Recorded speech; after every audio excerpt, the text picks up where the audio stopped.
Kaugnay ng balitang yan, tiniyak ng gobyerno ng Amerika ang pangmatagalang tulong para sa rehabilitasyon at proteksyon ng Tubataha Reef.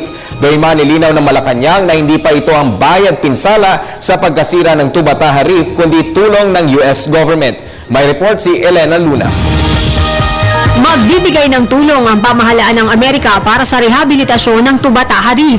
Ayon sa US Embassy, isang team ng marine experts ang bubuo ng technical plan para dito.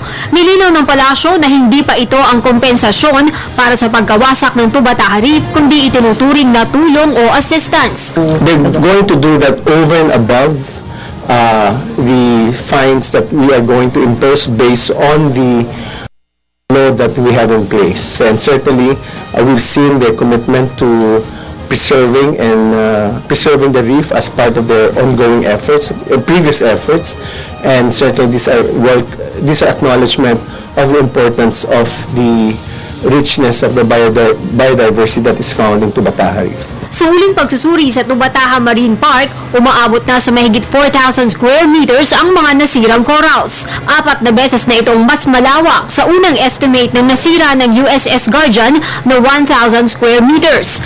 Ngunit ayon sa palasyo, hindi pa rin ito ang opisyal na pagtataya. Malalaman lamang ito matapos ang isasagawang dive ng Coast Guard. The final measurement of the extent of the damage will be done after the ship has been extricated. So all this preliminary, all this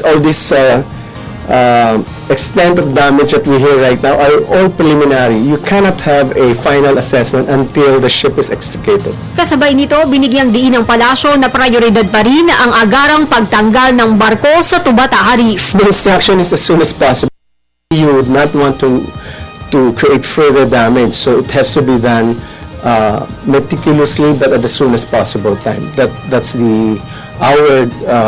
our preference, and I think that's being done also. Again, the extrication plans are being provided by the US Navy for vetting by the Philippine authorities. Para sa Telebisyon ng Bayan, Elena Luna.